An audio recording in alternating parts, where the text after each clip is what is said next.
হাত মিলানো একসঙ্গে বসে তাদের প্রথম কথা ছিল যে 2000 ছাত্রকে হত্যাকারী খুনি হাসিনাকে দেশে ফিরিয়ে দিতে হবে।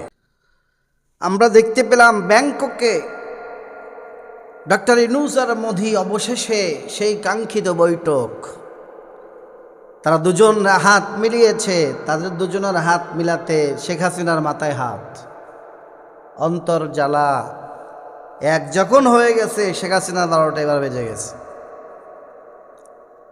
কারণ মোদি আর ইউনূস যখন এক হয়েছে, তখন নিঃসন্দেহে হাসিনাকে দেশে ফিরানোর কথা আসবেই। প্রাথমিকভাবে ডাক্তার ইউনূসের সঙ্গে সম্পর্ক গড়ার স্বপ্ন তাদের ছিল না। যখন ডাক্তার ইউনূস 7 সিস্টার্স নিয়ে কথা বলেছে, তখন ইন্ডিয়া চিন্তা করতে আমাদের তো মাথায় হাত। তাহলে নিঃসন্দেহে উনি তো এমনিতেই নোবেল বিজয় পান নাই, ওনার ব্রেন আছে, এর জন্যই তিনি নোবেল বিজয় পেয়েছেন।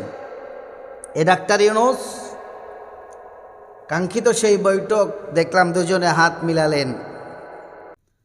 হাত মিলানো একসঙ্গে বসে তাদের প্রথম কথা ছিল যে 2000 ছাত্রকে হত্যাকারী খুনি হাসিনাকে দেশে ফিরিয়ে দিতে হবে।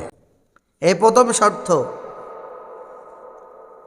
মোদির তো চোখ মাথায় উঠে গেছে যে প্রথম শর্তই যদি এটা হয়, আবার সামনে আরও কি না শর্ত আছে আল্লাহ ভালো জানে। প্রথম শর্ত হচ্ছে আপনাদের সাথে সম্পর্ক আমরা গড়তে চাই, তবে আগে হাসিনাকে দেশে ফিরিয়ে দিতে হবে।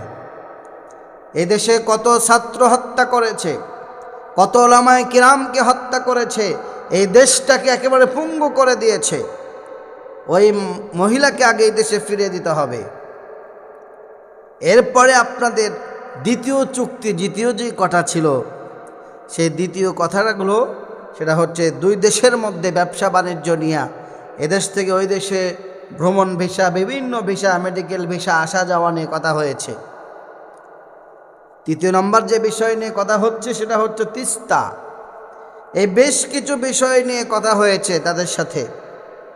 তবে প্রিয় ভাইয়েরা, তাদের যে বৈঠকটি হয়েছে, এই বৈঠক হওয়াতে আমাদের কি লাভ হলো? বাংলাদেশের মানুষের কি লাভ হয়েছে?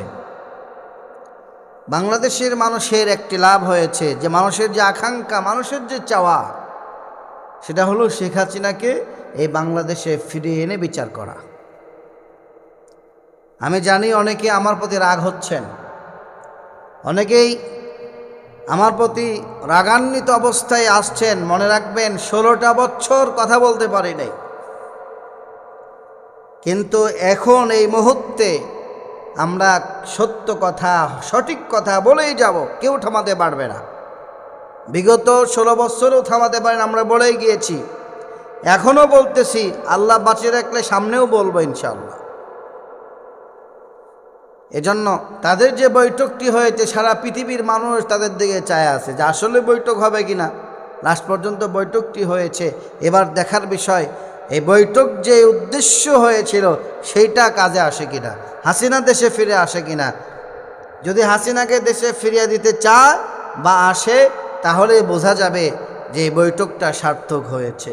তাছাড়া এটা যদি তারা না মানে, ডাক্তার ইউনূস তাদের কথায় কান দেবে না।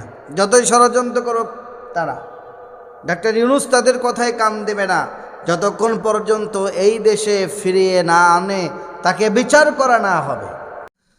আল্লাহ রাব্বুল আলামিন এরপরে বলছেন, অকালাতিল ইয়াহুদু ওয়ান নাসারা নাহানু আবনাউল্লাহি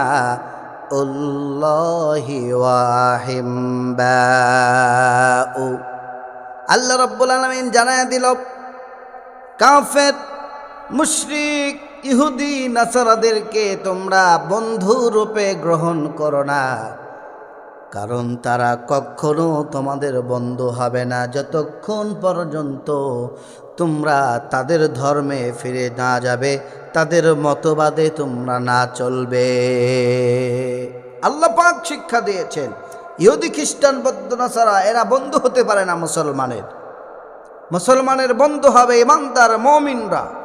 কোনো বিধর্মীরা মুসলমানদের বন্ধু হবে না, যদিও বা চায় যে মুসলমান তাদের বন্ধু, আমি বলি হতে পারবে না, এটা ইম্পসিবল। আল্লাহ যেটা আল্লাহ বলেছেন এটা হতে পারে না। এজন্য আমরা বিধর্মীদেরকে বন্ধুরূপে গ্রহণ করব না। তাদেরকে বন্ধুরূপে গ্রহণ করলে তারা বোকা হয়ে যাবে, কারণ বন্ধু সাজায়া বন্ধু ভেবে সব কিছু তারা নিবে, কিন্তু কিছুই তোমাদের দিবে না। যেমন হাসিনা বন্ধু বানিয়েছিল ইন্ডিয়াকে, সব নিয়েছে কিন্তু কিচ্ছু দেয় নাই। এজন্য আমরা বোকা নয়, এরকম বোকামি করা যাবে না। আমাদের দেশের জন্য যে কাজ হবে, আমাদের দেশের জন্য যে কাজগুলো হবে, দেশের মানুষের জন্য, দেশের জন্য, উন্নয়নের জন্য যে কাজগুলো হবে আমরা সেটাই করব। আমরা বন্ধু বানায়া বন্ধু ভেবে সব ঢেলে দেব, এটা করা যাবে না।